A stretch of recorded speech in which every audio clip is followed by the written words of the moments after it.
All right, guys, let's talk about Craig Mack. See, it's messed up enough that Craig Mack started Bad Boy and got them off the ground, but we all know that Diddy and his freak parties, that's what exposed Craig Mack and got him HIV. I had a gun in my lap. And I'm sitting there and I'm talking to God. I'm like, Lord, I don't want to do this. Girl, I think y'all might want to grab a seat for this one because it looks like the street has finally found out how Craig Mack got infected with HIV. Because industry insiders are alleging that Snoop Dogg claims Craig Mack got burned by Diddy. According to the source, Snoop said right after Mack declared bankruptcy, he reached out to Diddy for some bread to keep himself afloat. And Diddy told him he had to give up his butthole before he could get some bread. And y'all, out of desperation, Mack gave up his hole. Y'all, this is nuts. All right, y'all, just in case some of you didn't know, Craig Mack was the very first rapper signed to Bad Boy Records. He and Diddy kicked the whole thing off. According to folks in the industry who were around back then, Diddy spotted Craig Mack freestyling outside a club in New York. And once Diddy heard that talent, he wasn't about to let it slide. Word is, Diddy scooped him up right on the spot, had a few convos with him, got him to sign a contract in the days that followed, and Craig Mack was officially Bad Boy's first artist. And of course, he went on to drop that iconic 1994 hit, Flava in Ya Ear, and his debut album, Funk Da World, which ended up going gold and put Bad Boy on the map. So later that same year, Diddy went ahead and signed Biggie to Bad Boy Records, and that's when they dropped the Flava in Ya Ear remix, which, let's be real, was Biggie's grand entrance into the game. But y'all, that's when the dynamics started to shift. Once Biggie started blowing up, the demand for him skyrocketed, and Craig Mack slowly started getting pushed to the back of the line. Even though Craig's original Flava in Ya Ear went gold, Biggie was out here dropping back-to-back hits going platinum and even diamond. And from that point on, it kind of felt like Diddy was over Craig. Now, even though Craig was still technically signed to Bad Boy, the support stopped coming in. No more funding, no more big push behind his music. And y'all listen to what Gene Deal had to say about the whole situation between Diddy and Craig Mack. See, Craig Mack used to come up in the studio, man, by himself. You know, or have man that whoever was driving him, whoever he was riding with, he used to come over in the studio by himself. And he would have confrontations with Puff. I mean, they talking.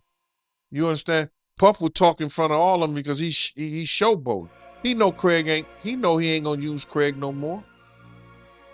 But Craig needed the money. He wasn't even using Craig to write. He wasn't even using Craig to write.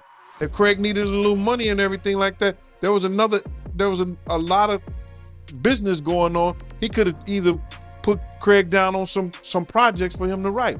He wasn't even using Craig to write because he didn't want to have nothing to do with him.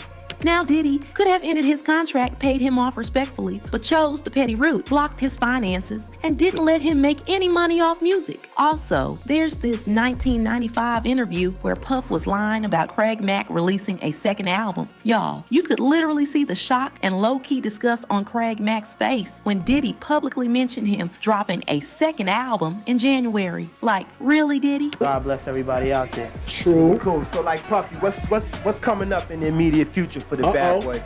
And I want to congratulate Craig Mack on his Grammy nomination. No question. Yes, baby, yes. Cool, that's cool. And I'm sure you got much things in store for my man. Yeah, definitely. We got a new album we're working on him to drop in January. Besides that, we about to just drop our R&B. Behind the scenes, folks say Diddy was the main one freezing him out of the label completely. Craig eventually left Bad Boy in '95 and tried to make a name for himself as an independent artist. But no matter how hard he tried, nothing seemed to stick. And here's where it gets shady. Industry whispers say Diddy might have been the reason things pick up for Craig. Diddy also allegedly reached out to all the key players in the business and had them blacklist him. Also, let's not forget this was before the streaming era. So if your music wasn't getting airplay, it was dead on arrival. No radio, no spins, no success. Craig was frustrated out of the industry, went underground, and he passed on in 2018. Now, at first it was reported that he died of heart failure, but weeks later the media got clarity that he died of complications from AIDS. It has now been confirmed that the Flava in Ya Ear rapper died from complications related to HIV/AIDS. Mack, who was 46 at the time of his death on March 12, 2018, chose to keep his diagnosis private, even from those closest to him. But y'all, it looks like we might finally be getting answers about how Craig Mack got infected with HIV. Diddy. Inside sources are now claiming that Snoop Dogg is out here alleging that Diddy is the one who burned Craig Mack. Now, if you've been following the whole Diddy saga, you already know rumors about him being HIV positive have been floating around since the trial kicked off. People who saw him in court, including courtroom sketches which pointed out how much weight he had lost, said he looked nothing like the Diddy we were used to. Then came the blind item drop claiming Diddy is HIV positive but has kept it quiet to avoid a media storm. It doesn't stop there. Word on the street is that Diddy allegedly refused to take his antiretroviral meds while locked up, just so there wouldn't be any paper trail confirming his HIV status. Now here's where it gets even messier. An insider, someone reportedly close to Diddy who chose to stay anonymous, came forward and straight up confirmed that Diddy is HIV positive. And y'all, once that tea hit the internet, social media went wild, and the conversation quickly turned to something even darker. If Diddy really is HIV positive, who else might he have exposed without telling them? Well, y'all, it didn't take long before we started getting answers to that burning question, because according to industry insiders, Snoop Dogg allegedly spilled the tea that Diddy did infect Craig Mack with HIV. Now, if you've been keeping up, you already know Craig Mack hit a rough patch after Bad Boy stopped funding or promoting his music. He went broke and things got really tough. According to Rolling Stone, there was even a moment where Craig ran into Diddy at an event and asked him for a little help, just some support to get by. And how did Diddy respond? He allegedly pulled out a whole wad of cash from his pocket and handed Craig a single $100 bill. Things became so dire that Mack once asked Combs for cash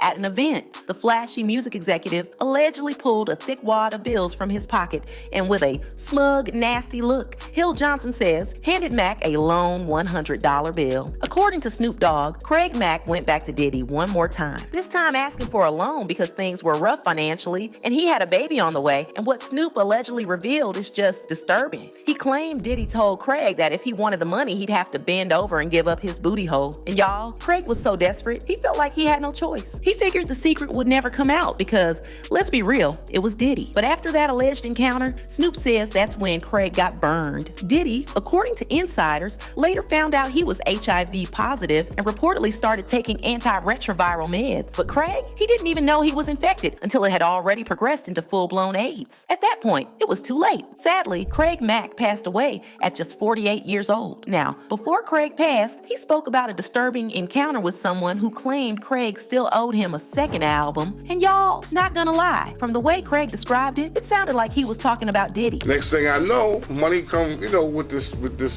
bullish mafia mentality with him and his goons and all that stuff like that. Talking about, yo, you owe us an album. And I'm like, excuse my French, but I don't owe you shit. You owe me money. You know what I'm saying? So if you can come up with the rest of the dough, then we can come up with the rest of the album. No dough, no records. That's it. I don't think you know what you mean when you're saying that, man. You know what I'm saying? You know what type of dude I am. You know what kind of muscle I got. You know what I'm saying? Right now, you need to be in the studio.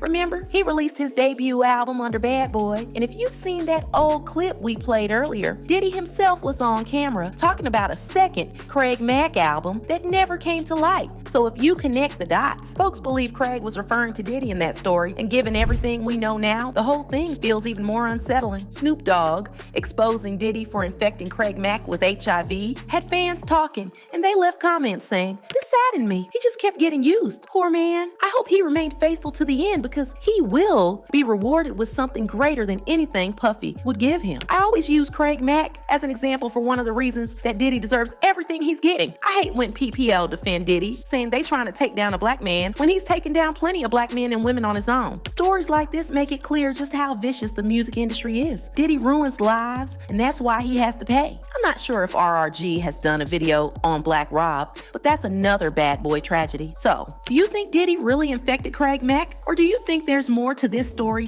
than what is being reported? Let me know what you think in the comments, then check out this next video.